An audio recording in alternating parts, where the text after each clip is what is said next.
las ciudades nacieron desiguales en América Latina. Los planes fundadores construyeron un modelo que hizo una gradación de jerarquías sociales, que fueron también espaciales y luego territoriales. Y se creó desde el origen de las ciudades un modelo centro-periferia, en donde en los centros de las ciudades vivían los ricos y después los pobres, y en muchas ciudades los indígenas afuera de ella.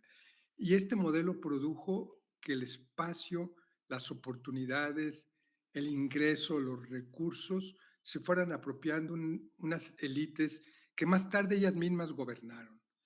Eh, Tal vez la gente quiera saber que en el siglo XVI, XVII, los puestos administrativos, las alcaldías se compraban, no eran electos. Entonces, las élites siempre estuvieron en el control de la distribución de la ciudad, de los medios de producción. Y cuando nació el urbanismo mercantil, es decir, el terreno o la casa que se compraba y se vendía, eh, surgió un modelo de concentración de la propiedad en América Latina.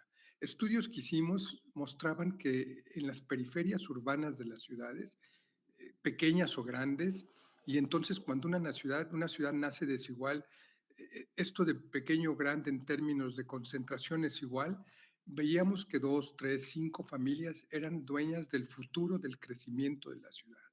Y esto produjo dos cosas concomitantes, yo diría, que en las ciudades de América Latina la noción del bien común estuvo casi siempre ausente.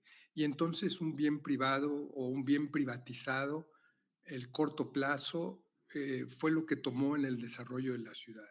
Y el segundo es que la justicia como un elemento central del desarrollo también fue una carente importante. Yo hice un estudio y publiqué un libro junto con la CAF y ONU Habitat en 320 ciudades latinoamericanas, y yo diría, contestando la pregunta, que uno de los problemas principales es que no ha habido realmente mecanismo de distribución de la riqueza. Es decir, las políticas de lucha contra la desigualdad han sido un poco paliativas, un poco limitadas, y esto ha producido que todavía las ciudades latinoamericanas tengan el triste orgullo de ser tan desiguales, por ejemplo, como las sudafricanas, que nacieron de un modelo de separación legal, el apartheid. Las ciudades latinoamericanas siguen teniendo el coeficiente de Gini más alto. Los habitantes ricos ganan 40 veces más que los otros. Y concluyo diciendo que ha habido un problema conceptual fuerte, operativo, en que se creyó en América Latina que la lucha contra la desigualdad era lo mismo que la lucha contra la pobreza. Y evidentemente nunca fue así. Y esta confusión produjo que las instituciones, las políticas, los programas, si bien algunas veces combatían la pobreza, rara vez la desigualdad. Y quisiera que quede claro que estos son fenómenos o problemas que se combaten en áreas diferentes. Por ejemplo, en este estudio, el 30-40% de las ciudades que crecía más desigual, al mismo tiempo podía reducir pobreza o viceversa. Y otro caso interesante es que las políticas públicas nacionales no siempre permearon todo el territorio, de tal forma que, por ejemplo, países como Brasil, que reducía desigualdad en el periodo de Lula, u otros como Chile, que le incrementaban, había al interior de ese territorio nacional casi siempre como un tercio de ciudades que navegaban en sentido contrario. Crecía la desigualdad en esas ciudades, se reducía la desigualdad, o viceversa, dije. Y entonces descubrimos la importancia de lo local, de la vivienda, del transporte, de los servicios públicos, de la provisión de esos bienes públicos que llegaban a combatir las desigualdades. Y todo esto, entonces, desde la historia, la geografía, las instituciones, la cultura, produjeron un modelo altamente desigual hacia el cual no se han encontrado medios de combatirlo.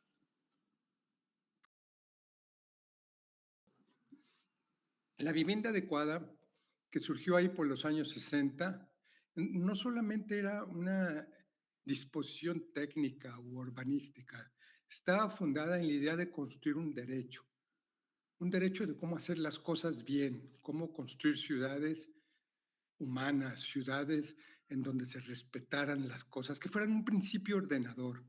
Yo diría, establecían la posibilidad desde la vivienda hacer un vínculo claro con el entorno, con el barrio, con la ciudad. La vivienda adecuada como principio debió haber regido el desarrollo de las ciudades y no lo hicieron o lo hicieron muy parcialmente. Y doy unos datos que ejemplifican y prueban eso. Las ciudades latinoamericanas en promedio crecieron 3 veces más físicamente hablando que las poblaciones y el crecimiento de las mismas.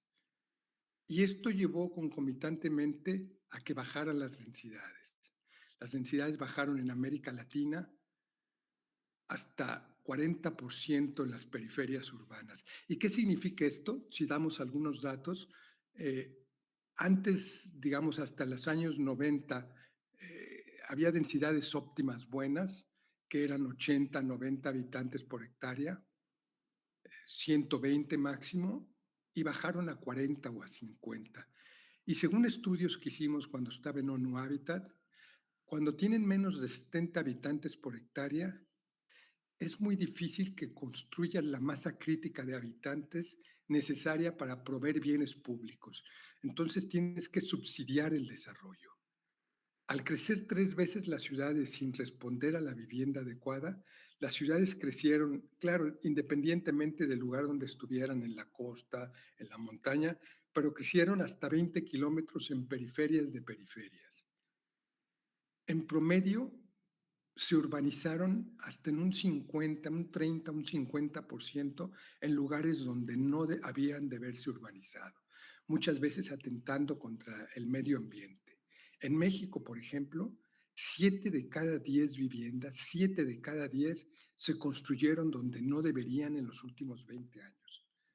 Entonces, todo esto produjo un modelo contrario a lo que decía la vivienda adecuada, fragmentado, desigual, especulador. Y entonces muchas de las estrategias que quisieron implementarse para revertir esas tendencias, en el fondo estaban sustentadas en dos grandes principios que iban contrarios a eso. El primero es que sin duda hubo más tendencias a proteger el derecho a especular que el derecho a la ciudad. Más proteger el derecho a viviendas que no respondían a la noción de la vivienda adecuada y sin embargo seguían haciéndose de este tipo de soluciones.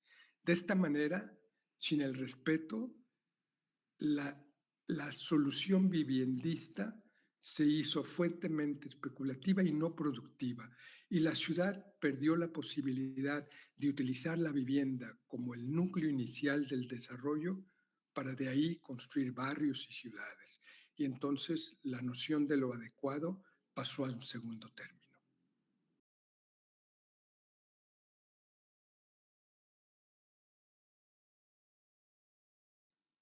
La inversión en desarrollo sustentable en América Latina y en diferentes ciudades sí produjo algunas cosas buenas. Yo diría avances tecnológicos, un vínculo con nociones de ecodesarrollo, formas de transición a energética, la vivienda como un factor de innovación para eso. Pero en términos generales, todas estas soluciones fueron por lo general aisladas y de escalas pequeñas y no trascendieron a la noción de vivienda como una solución pública o como una solución controlada de alguna forma o apoyada por el Estado. Y entonces la inversión tendió a hacerse de muy corto plazo. Sin embargo, hubo casos, por ejemplo, Brasil, en un momento México, donde la noción de inversión de vivienda se vinculó a una equidad intergeneracional. Por ejemplo, la idea de la vivienda social sí fue realmente operativa. En México en los años 60 la mitad de la vivienda era social y además algo interesante, el 15-20% era vivienda en renta. la noción de la vivienda en renta desapareció de los mercados de producción de vivienda en América Latina por modelos muy neoliberales del desarrollo y porque se creía malamente que ese tipo de vivienda no podía conseguir formas de financiamiento. Y fíjate, en Canadá hoy día 30-40% de la vivienda total es vivienda social y mucha de esta cofinanciada con tres modelos interesantes. Uno es un triple financiamiento que se inicia por las comunidades, es decir, ahorros comunitarios, dos, por el Estado, desde que es el municipio, la provincia, y tercero, el sector privado. Y el sector privado entra en fondos de inversión donde tiene derechos de garantía del propio Estado a 20, 30 años y tiene retornos económicos. Es decir, son modelos que sí funcionan. Pero por razones más de carácter ideológico, se pensó que este tipo de vivienda no debía de producirse de esa manera. Se abandonó la vivienda social. La vivienda social en América Latina en gran parte se considera como donde resolverle un problema a los pobres. Pero en el fondo, por ejemplo, el modelo en Austria, en algunas ciudades europeas o países, es que la vivienda social lo que hace es un igualador de la sociedad. No es donde alojar a los pobres, es como vincular a los pobres a la ciudad, que es una cosa muy diferente. Pero para esto necesitas que la vivienda sea económicamente asequible. Un estudio que hicimos para Hábitat 3 cuando estaba en ONU Habitat mostró que en América Latina de cada 100 viviendas, 12 eran asequibles para el grupo social al que se producían, incluso los de clase media, en función de parámetros e indicadores del Banco Mundial, que no entramos en esos detalles. Pero entonces la producción careció de esta noción de articularse a diferentes grupos y entender que la vivienda tiene que ver con esos estamentos de alguna manera y mecanismos de financiamiento que pudieran responder en el largo plazo. Mientras no haya un Estado presente y un sector privado que piense que las ganancias no tienen que ser en 4 o 5 años, sino que pueden ser en 20, pero con fondos subsidiarios de protección, será difícil regresar a eso. ¿Y qué pasa entonces? Es que muchos de los fondos de inversiones no se articulan otros elementos que tienen que ver con la vivienda. Por ejemplo, también en América Latina, y quiero referirme, yo estudiaba cuando estaba en ONU el mundo, pero en América Latina, de 100 ciudades que analizamos, solo 5 alcanzaban, bajo diferentes mecanismos, fondos de inversión, por ejemplo, para el cambio climático, o muy pocos se vinculaban a otro tipo de soluciones que tenían que ver con la equidad o con la distribución de la vivienda. En esta pregunta que me haces hay una palabra clave para mí, el barrio. Y entonces quisiera decirte que mucho en América Latina la vivienda se individualizó de tal forma, ya no digo ni siquiera el núcleo familiar, sino a la unidad mal terminada o poco terminada, en donde se perdió la noción del barrio. El barrio en nuestra cultura, un poco desde la época colonial, permitía entender que eran escalas de intervención adecuadas, que era donde se generaban la identidad, el sentido de pertenencia, la diversidad. Y quiero hablar de la diversidad porque las viviendas que se construyen hoy día en América Latina son antidiversidad, es decir, los pobres alojados 20 kilómetros en las periferias, sin los servicios, sin el transporte, sin las condiciones. Y entonces a mí me parece que en función a tu pregunta yo diría que la noción central de lo que sería la inversión en desarrollo sustentable tendría que reconstruir desde una noción de gobernanza local las unidades básicas de intervención. El COVID, por ejemplo, nos enseñó, y el último libro que trabajé en ONU Habitat, Ciudades y Pandemias, nos mostró que las mejores respuestas de las ciudades fueron aquellas que se instrumentaron desde el barrio, donde se construyeron barrios ecológicos y sustentables, desde donde algunos urbanistas e intelectuales, por ejemplo, la ciudad de los 15 minutos, etcétera, en el fondo era la idea de regresar a la noción de proximidad y la vivienda jugar un papel central en esto.